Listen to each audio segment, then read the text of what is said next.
ادائیگی میں ان سے سرزد ہونے کا امکان ہو. یعنی کوئی اور ہوتا تو اپنے اس کارنامے کے اوپر مغرور ہوتا، اس کا سر فخر سے بلند ہوتا، اس کی گردن تنی ہوئی ہوتی کہ میں نے اتنا عظیم الشان کارنامہ انجام دیا. لیکن حضرت ابراہیم علیہ السلام عجز و نیاز کا مظاہرہ کرتے ہوئے فرما رہے ہیں کہ اے ہمارے پروردگار، ہم سے یہ خدمت قبول فرما لے. اور یہ فرمایا کہ آپ ہی ہر بات کو سننے والے، ہر بات کو جاننے والے ہیں. پھر آگے فرمایا ربنا وجعلنا مسلمین لک ومن ذریتنا امۃ مسلمۃ لک.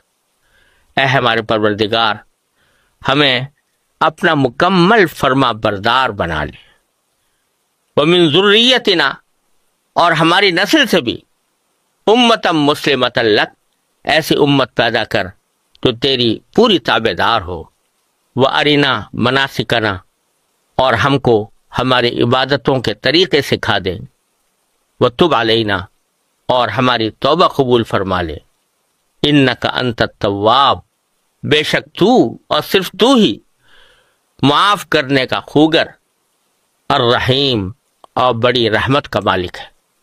تو یہاں اللہ تبارک و تعالیٰ سے جو عرض کی جا رہی ہے وہ یہ کہ یا اللہ، یہ خدمت جس کی توفیق آپ نے ہی عطا فرمائی، یہ خدمت اگرچہ آپ کے مقدس گھر کی خدمت ہے، لیکن اس خدمت کا جو حق ہونا چاہیے تھا وہ ہم اس کو ادائیگی سے قاصر ہیں. لہٰذا اپنے فضل و کرم سے اس کو قبول فرما لے، اور اس کی ادائیگی میں اگر ہم سے کوئی کوتاہی ہوئی ہے تو اس کو معاف بھی فرما دے.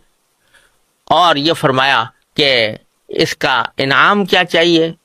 انعام یہ چاہیے کہ ربنا وجعلنا مسلمین لک، اے ہمارے پروردگار، ہم دونوں کو اپنا مکمل فرما بردار بنا لے، اور ہماری ذریت سے بھی ایسی امت پیدا فرما جو تیری پوری تابع دار ہو. اور پھر بھی فرما دیا کہ وَأَرِنَا مَنَاسِكَنَا، یعنی ہم نے بیت اللہ تعمیر تو کر دیا، لیکن اس تعمیر کی آبادی در حقیقت آپ کی عبادت سے ہوگی. تو عبادت ہم کس طرح کریں اس کے طریقے بھی ہمیں سکھا دے. اور وَتُبْ عَلَيْنَا، ہماری توبہ بھی قبول فرما لے. إِنَّكَ أَنْتَ التَّوَّابُ الرَّحِيمُ. اور پھر اس کے ساتھ ہی حضرت ابراہیم علیہ السلام نے یہ دعا بھی مانگی، اور بڑی دور اندیشی کے ساتھ مانگی کہ اگرچہ بیت اللہ تعمیر کیا جا رہا ہے اور یہاں پر لوگ آ کر اللہ تبارک و تعالیٰ کی عبادت میں مصروف ہوں گے، لیکن کہیں ایسا نہ ہو کہ مرور زمانہ سے، یعنی زمانے دراز کے گزر جانے سے، ان لوگوں کے اندر پھر گمراہیاں پیدا ہو جائیں، پھر یہ اللہ تعالیٰ کے راستے سے ہٹ جائیں. لہٰذا یہاں دعا یہ فرمائی کہ اے پروردگار، ان لوگوں میں جو یہاں اس بیت اللہ کے ارد گرد آباد ہوں، ان کے اندر اپنی طرف سے ایک پیغمبر بھی بھیجیے گا. اور اس سے مراد نبی کریم سرور دو عالم صلی اللہ علیہ وسلم ہے. وہ پیغمبر کیسا ہو، اس کے فرائض منصبی کیا ہوں، اور وہ کیا خدمات انجام دے، اس کی تفصیل اگلی آیت میں ہے. چنانچہ اس پیغمبر کی صفات بیان کرتے ہوئے سب سے پہلے تو یہ فرمایا کہ منہم، یعنی وہ پیغمبر جو آپ بھیجیں وہ انہی میں سے ہو، یعنی جن لوگوں کے درمیان بھیجے جا رہے ہیں انہی کے ایک فرد ہوں. یہ اس لیے فرمایا کہ پیغمبر اگر کسی دوسری قوم سے آ جائے، یا کسی دوسری نسل سے آ جائے، یا کسی دوسری فطرت لیے ہوئے آ جائے، تو وہ جن لوگوں کے پاس بھیجا گیا ہے ان کی نفسیات سے، ان کی فطرت سے، ان کے تقاضوں سے پوری طرح واقف نہیں ہو سکتا. اس لیے فرمایا کہ انہی میں سے بھیجے تاکہ ان کی نفسیات سے بھی پوری طرح واقف ہوں، ان کی ضروریات سے بھی واقف ہوں، اور وہ اپنی زندگی کا ایک نمونہ پیش کر کے لوگوں کو دکھا سکیں کہ میں بھی تم میں سے ہوں، لیکن میں اللہ تبارک و تعالیٰ کے احکام کی تعمیل کرتے ہوئے کس طرح زندگی گزار رہا ہوں، تو تمہیں بھی اسی طرح کی زندگی گزارنی چاہیے۔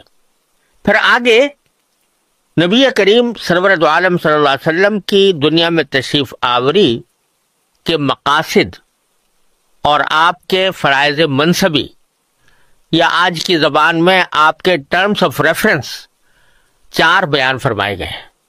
اور یہ 4 جو فرائض منصبی بیان فرمائے گئے ہیں، یہ صرف اس جگہ نہیں بلکہ قرآن کریم میں 3 مزید مقامات پر انہی 4 فرائض منصبی کو مختلف انداز سے دہرایا گیا ہے، اور اس کو بار بار ذکر کرنے سے ان کی اہمیت کا اندازہ ہوتا ہے کہ نبی کریم سرور دو عالم صلی اللہ علیہ وسلم کو اللہ تبارک و تعالی نے اس دنیا میں کن مقاصد کو حاصل کرنے کے لیے بھیجا۔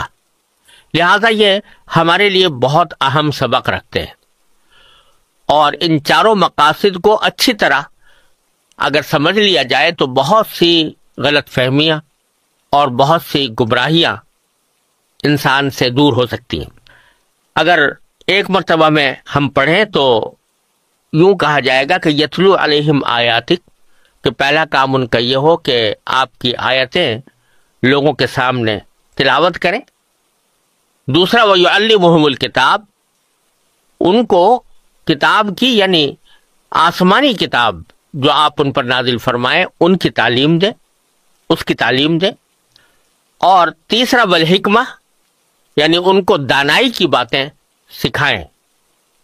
اور چوتھا یہ کہ وَيُزَكِّيهِمْ، یعنی ان کو پاکیزہ بنائیں، پاک صاف بنائیں۔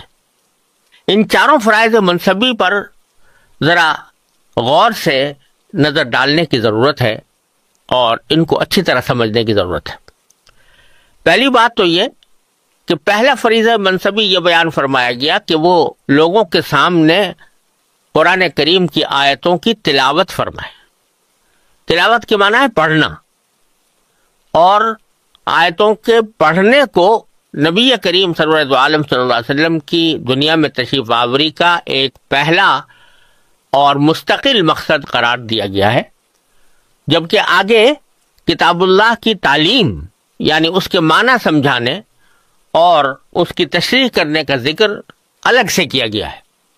اس سے یہ بات معلوم ہوئی کہ قرآن کریم ایک ایسی کتاب ہے کہ جس کے صرف معنی ہی سمجھنا ضروری نہیں ہے، بلکہ اس کی لفظوں کی تلاوت بھی ایک مستقل مقصد ہے۔